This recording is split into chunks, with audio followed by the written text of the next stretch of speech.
We are jumping right into a geopolitical and logistical story today that is literally reshaping global trade, and it's happening at the very top of our world. For over a decade now, we've watched single ships make the crossing through the Arctic. You know the drill. A slogan painted on a hull, a flashy press release, a photo of a ship pushing through some slush, and then total silence for another year.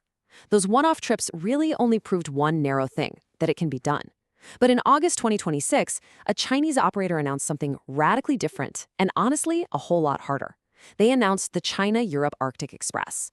Now, they didn't just announce a voyage, they published a timetable.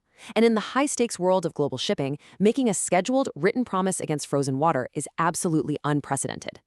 So let's unpack this critical distinction right off the bat. A voyage? Well, that's just an event. It's a thing that happens. But a service is a thing that is sold. When a shipping carrier advertises a scheduled service, what they are actually selling is reliability. They're telling a factory in China, hey, you can plan a massive production run around this exact date. They're telling a European bank that it can safely issue a letter of credit against that specific cargo. Look, speed is a nice bonus, but predictability? Predictability is the actual product being purchased here. And that brings us to the actual promise on the table. 8 scheduled sailings between August 12th and October 27th, 2026. By consolidating cargo from 6 different ports, this operator is staking its reputation on delivering a repeatable, weekly service. But here is the massive catch. A route with highly variable end dates simply cannot offer a truly fixed schedule. The navigation window up in the Arctic is entirely dictated by whenever the ice decides to return. So this operator is essentially claiming regularity within a season, relying completely on an environment that is historically hostile to the very concept of a timetable. Part 1. The physical ceiling. We're looking at narrows and draft limits. To truly grasp why this schedule is such a monumental logistical hurdle, we have to look at one uncompromising number: 11 to 13 meters. That is the charted depth of the Sannikov Strait, which is one of the most critical narrows along the northern sea route. And here's the reality. No amount of investment capital, no amount of geopolitical willpower, and literally no amount of advanced icebreaking technology can deepen the ocean floor. This stretch of shallow water acts as a permanent, unchangeable bottleneck for any global trade trying to cross the Arctic. And that shallow bottleneck fundamentally caps the size of the ships. The vessels running this new Arctic timetable, ships like the Dubai Tower and the Istanbul Bridge, they carry somewhere between roughly 1,700 to just under 4,900 standard containers. To put that into perspective, the standard giant container ships that traverse the Suez Canal routinely carry over 24,000 containers at a time. Because the Arctic requires these much smaller ships just to clear that shallow draft, the cost per container stays incredibly high. The Arctic route might save a few days on the calendar, sure, but pure physics dictate that it simply cannot achieve the massive, cheap economies of scale that you get through the Suez. Part 2. Decoding the real numbers. And what amounts to a statistical illusion. You know, we constantly hear these massive, record-breaking numbers when it comes to Arctic shipping. But media reporting often collapses 2 entirely different things together. You've got to separate them out. First, there's transit cargo. These are the actual ocean-to-ocean voyages that compete directly with the Suez Canal. Then, you have destination cargo. This consists of ships that sail into a single Arctic terminal, load up on Russian oil, gas, or coal, and turn right back around. That is not a global trade route. That is a state export pipeline that just happens to use ships. When we break out the data, there is a massive gulf here. The total traffic reported by Russia's Rosatom looks absolutely huge. We're talking nearly 38 million tons. But the transit cargo, the actual legitimate international trade passing all the way through that corridor, is a mere 3.2 million tons. The through route that global economists are always debating, it represents less than 1/10 of the actual traffic on the water. So, whenever you hear headlines about booming Arctic trade, remember that you are almost always hearing about domestic resource extraction, not international container shipping. Let's move to part 3, the geopolitical toll booth. The ultimate success of this China-Europe Arctic Express isn't actually in the hands of the Chinese operator. It relies entirely on Russia's state nuclear corporation, Rosatom. They administer the route by breaking it into 28 tightly controlled sections. They issue every single transit permit, they legally mandate the specific structural ice classes for any ship entering the water, and they alone supply the mandatory nuclear icebreaker escorts. The entire timetable operates at the absolute discretion of the Russian state. And it's fascinating to see how both nations are framing this strategically. Alexei Likashev, the head of Rosatom, proudly hailed this as a fully fledged regular service, and he directly tied its appeal to the volatility and instability we're seeing in the Persian Gulf. Meanwhile, Beijing has cleanly integrated this into its own grand strategy, dubbing it the Polar Silk Road. Both players see tremendous strategic value here. For Moscow, it's a highly monetizable alternative to the Suez. For Beijing, it is a crucial northern extension for their global supply chains. But objective, non-partisan analysts are pointing out a pretty glaring reality here.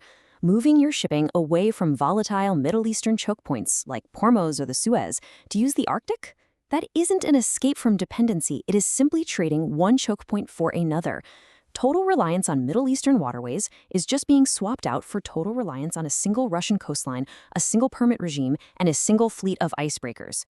Part 4. The Empty Ledger of Unseen Risks. Imagine sailing along thousands of kilometers of remote Siberian coastline. The basic safety net that underpins all of global shipping, it simply does not exist up there. There is no dense network of ports of refuge if your ship starts taking on water. There are no heavy salvage tugs on standby. There is virtually no meaningful oil spill response capacity. For marine insurance underwriters, this lack of infrastructure represents a terrifying tail risk. A casualty out here wouldn't just be a localized headache. It would be catastrophically expensive and incredibly slow to resolve. And this lack of physical infrastructure feeds directly into a massive governance problem. Back in 2011, there was actually a cooperative framework in place, the Arctic Search and Rescue Agreement.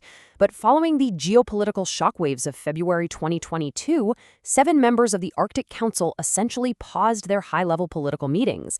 Now, while some virtual working-level talks have managed to resume, the habit of deep international cooperation, the very thing you absolutely need to make maritime rescue fast and effective, has severely degraded.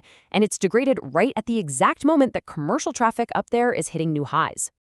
Because of these massive risks, some of the biggest global players have flat-out boycotted the route.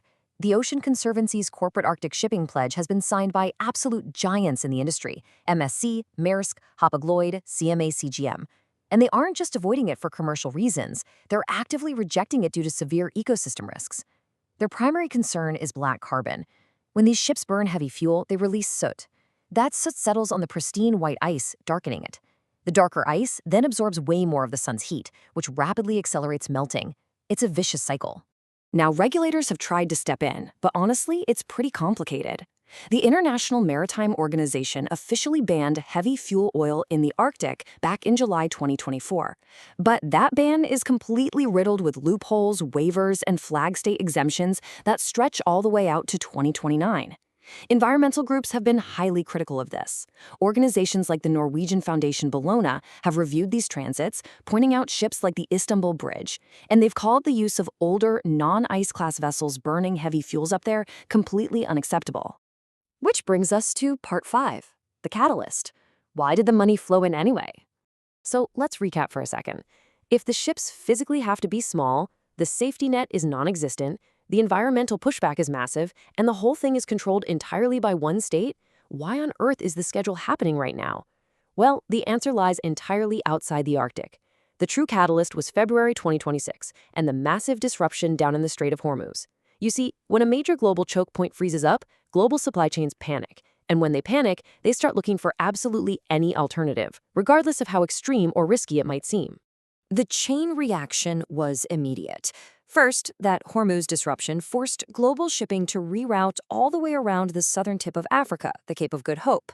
That massive detour added 10 to 20 days to a standard voyage. Because ships were tied up on the water for much longer, total capacity dropped, and Asia to North Europe freight rates absolutely spiked. Suddenly, an eccentric, highly risky 20-day transit across the frozen top of the world didn't just sound plausible, it became economically competitive overnight. Global supply chain chaos literally paid for this entire Arctic experiment. So as this unprecedented season actually unfolds, here is your real-world audit checklist. Don't just watch the press releases, watch the reality out there on the water. How many of those 8 scheduled sailings actually depart? Does that final ship manage to make it out before the deep freeze returns?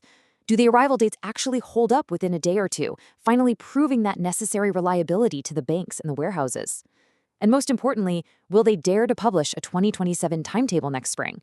A single voyage only proves a route is physically possible. Only a completed repeating season proves it's a reliable service.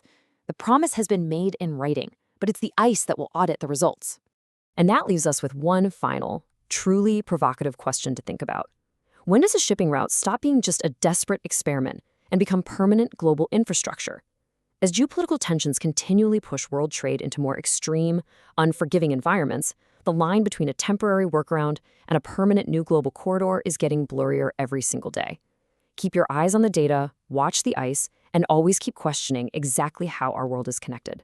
Thanks so much for joining me for this explainer, and I will see you next time.